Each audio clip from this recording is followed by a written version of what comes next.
Anda berada, salam sehat, salam Indrajana. Edisi kali ini sangat spesial karena kita kedatangan dokter yang paling cantik, yaitu dokter gigi nih. Halo Dokter Rika. Halo. Apa kabar dok? Alhamdulillah Sehat ya. Dalam kondisi pandemik begini kita tetap harus sehat, harus. jaga daya tahan tubuh ya dok ya. Nah dokter, edisi kali ini sangat spesial, podcast pertama Indrajana. Kita bahas tentang kesehatan gigi. Nah, menurut dokter sebagai dokter gigi, apa pentingnya sih menjaga kesehatan gigi? Apa penting? Penting banget. Soalnya kita kenapa penting? Ngomong sama orang setiap hari, ketemu sama orang. Kalau ada masalah sama gigi pasti nggak nyaman ya. Kalau misalnya kenapa penting harus menjaga gigi tetap sehat ya? Karena gini, kalau kita tidak jaga kebersihan gigi dan mulut, otomatis gigi bau ya, itu masalah yang pertama. Iya. Bau apa pede, kalau ngomong orang mulut bau, orang otomatis ya, kalau kita mulutnya bau, orang gimana ya. Jadi penting, kalau dibilang penting emang sangat penting. Jadi harus menjaga kesehatan gigi dan mulut. Oke, berarti kesehatan gigi dan mulut ini sangat berpengaruh terhadap penampilan dan juga rasa kepercayaan diri ya dokter ya. Mempengaruhi sosial kita. Namun dok, kita bahas nih tentang masalah kesehatan gigi. Berarti berbicara tentang penyakit yang ada pada ranah dokter gigi. Okay. Kali ini kita bicara tentang topik kita dokter, yaitu mengenai periodontitis. Nah, itu apa sih dokter? Periodontitis itu merupakan penyakit inflamasi atau infeksi serius yang mengenai jaringan tulang pendukung gigi. Itu periodontitis. Jadi jaringan periodontal yang terinflamasi serius. Berarti terjadi peradangan ya dokter ya? Iya.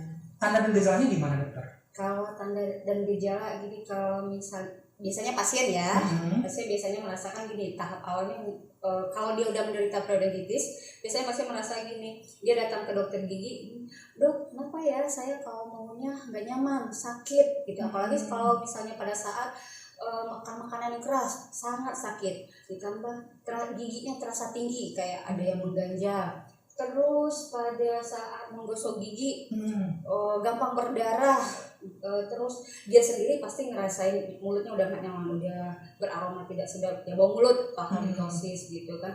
Ditambah mungkin pas saat gosok gigi dia ngaca, kenapa nih gusinya udah kelihatan bengkak, warna merah bukan merah terang lagi, udah merah kebiruan gelap gitu. Jadi ditambah gini, kalau terasa nyeri saat dipegang, terus giginya udah mulai goyang, baru udah ini ada masalah nih sama gigi gue, baru mereka datang.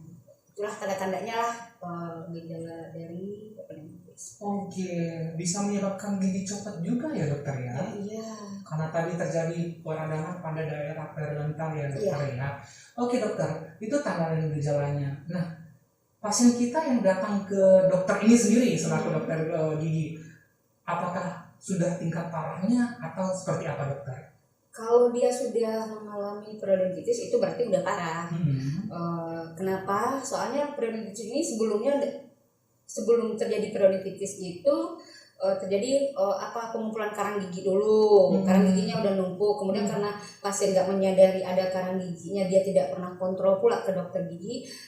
Kemudian karena menumpuk akhirnya gusiknya meradang. Masih juga diabaikan, belum ada terasa masalah ya dibiarkan juga. Makanya setelah dari gingivitis berlanjutlah mengenai ke jaringan periodontalnya yang disebut periodontitis itu, maka barulah terasa ada permasalahan sama giginya. Jadi udah parah baru itu kedatang ke dokter gigi, begitu ya dokter ya.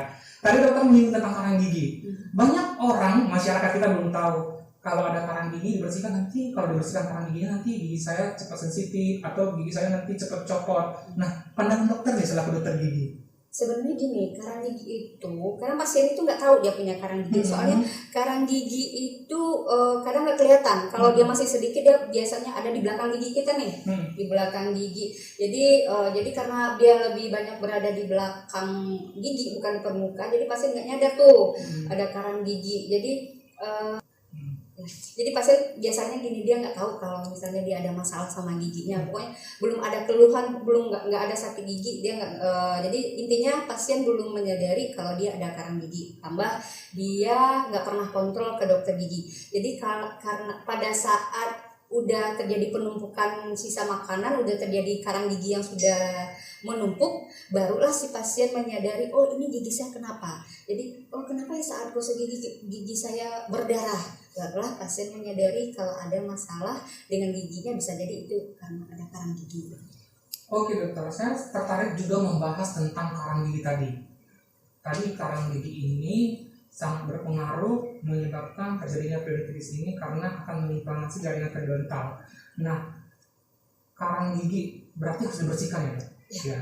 Berapa kali seminggu atau berapa kali sebulan yang dianjurkan dokter gigi untuk melakukan pembersihan gigi seperti itu?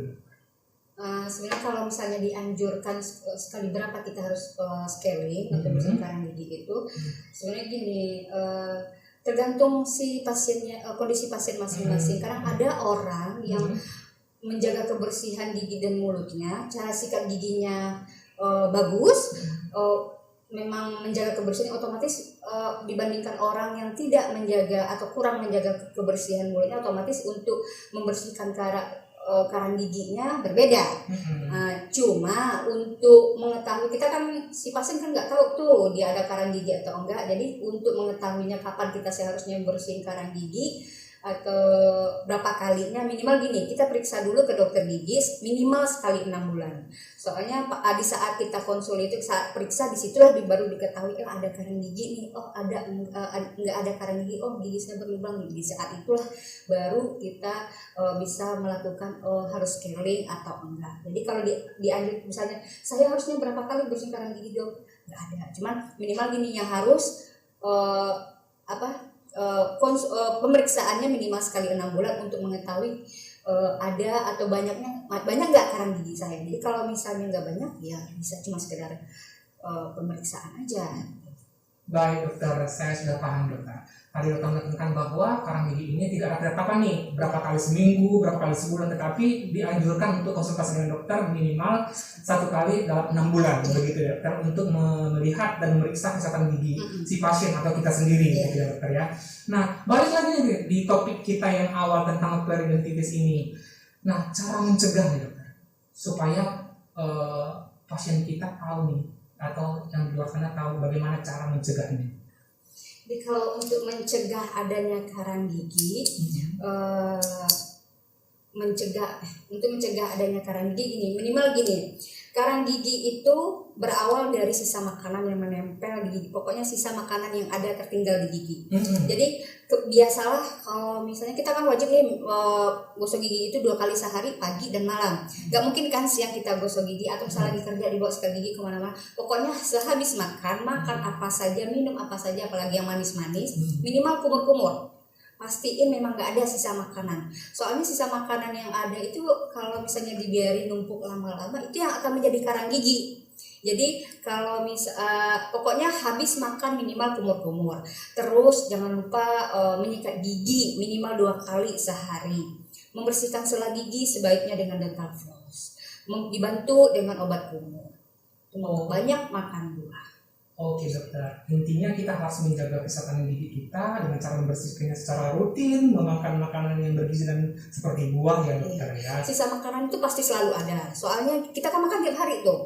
Normalnya gusi kita itu memang kebuka 1-2 mili. Jadi makanan yang kita punya sedikit-sedikit akan memasuki yang celah yang 1-2 mili. Itu numpuk-numpuk. Nah, itu yang akan menjadi karang gigi. Jadi kalau kita misalnya rajin membersihkan karang giginya, sikat giginya benar, jadi tumpukannya makanan yang ada itu bisa terkurangi. Ditambah kita kontrol ke dokter sekali 6 bulan, di saat itu ada karang gigi sedikit. Karang gigi pasti ada. Itu gunanya kontrol ke dokter gigi untuk mencegah karang gigi itu biar nggak numpuk, biar nggak banyak. Oke, perlunya kontrol dan konsultasi dengan dokter gigi tentang kesehatan gigi Anda teman-teman. Nah, tentang kontrol dan konsultasi, pada masalah seperti ini, periodontitis ini, apa yang dilakukan dokter gigi biasanya dokter untuk mengobati atau treatment apa yang diberikan? yang pertama yang jelas itu scaling, kemudian route planning, setelah itu pemberian obat-obatan ya untuk karena kan gusi itu udah meradang, jadi otomatis diberikan obat antibiotik topikal dan oralnya. Kemudian karena periodontitis ini kalau yang dalam keadaan yang parah ya, yang sudah melibatkan banyak kerusakan tulang, mungkin kerusakan tulang itu bisa dilakukan cangkok tulang. Terus periodontitis yang sudah gusinya sudah menciut, yang akar giginya sudah kebuka, bisa dilakukan cangkok gusi. Kemudian gigi yang koyang yang masih bisa dipertahankan, kita lakukan splint biar tetap berada di posisi yang benar. Kemudian ya satu lagi, setelah dilakukan perawatan periodontitis, kembali si pasiennya harus tetap menjaga kebersihan gigi dan mulutnya. Oke dokter, walaupun kita sudah berkonsultasi, melakukan pengobatan atau treatment, tetapi tetap perlu dijaga setelah pengobatannya dokter ya. Nah, masalah akan muncul lagi dokter nih. Ada beberapa masalah saya baca setelah diobati dokter gigi dengan masalah yang sama tetap kembali atau tetap mengalami peradangan pada daerah periodontalnya. Ini kira-kira dokter selaku dokter gigi, apakah pernah menemukan pasien seperti itu, dan kalau pernah biasanya penyebabnya apa? Biasanya periodontitis ini yang setelah dirawat nggak berhasil atau misalnya terjadi komplikasi, yang pertama pasti kemungkinan besar pasiennya tidak menjaga kebersihan gigi dan mulutnya gitu, minum obatnya nggak teratur gitu. Kemudian bisa jadi dia ada penyakit sistemik. Oke. Bisa jadi begitu. Seperti itu ya. Karena mungkin yang paling pertama yang tidak menjaga kesehatan gigi mulut setelah melakukan pengobatan, yang kedua penyakit sistemik ya dokter ya, yang penyerta gitu ya dokter ya. Oke. Pertanyaan selanjutnya dokter adalah proses terjadinya periodontitis ini gimana dokter? Mungkin ada gambar atau apa yang perlu kita sampaikan terhadap pemirsa kita yang di luar sana, sahabat Indrajana? Jadi kita misalnya gini, setiap orang tuh bukan langsung jadi periodontitis ya. Awalnya pasti penyebabnya itu kebanyakan kasus disebabkan oleh karang gigi atau sisa makanan plak kalkulus lah, itu penyebab awalnya. Kemudian karang gigi itu tidak dibersihkan, diabaikan, kemudian terjadilah peradangan. Kayak gini nih, yang sehatnya kemudian karena karang gigi yang ada tidak dibersihkan, dibiarkan, kemudian terjadi peradangan dulu, terjadi peradangan pada gingivatnya atau gusinya, jadi gingivitis. Kemudian setelah udah terjadi gingivitis, cuman si pasiennya tidak merasa ada masalah, masih biasa aja, pokoknya nggak masalah buat dia, diabaikan, kemudian berlanjutlah menjadi periodontitis. Berarti dia berproses ya dokter, mulai dari gigi yang sehat karena ada plak atau apa menyebabkan tadi gingivitis ini sehingga berlanjut pada periodontitis ini. Oke dokter. Sehingga mungkin saran kita kepada sahabat Indrajana, apabila ada terjadi pembengkakan pada gusi, berdarah pada saat menggosok gigi, mungkin harus langsung konsul ke dokter gigi ya dokter ya. Seperti itu ya dokter ya. Oke dokter, terima kasih perbincangan yang hangat dan juga bermanfaat pada hari ini. Saya sendiri sangat mendapat ilmu untuk menjaga kesehatan gigi, dan untuk sahabat Indrajana juga akan mendapat ilmu dan juga mendapatkan wawasan mengenai kesehatan gigi.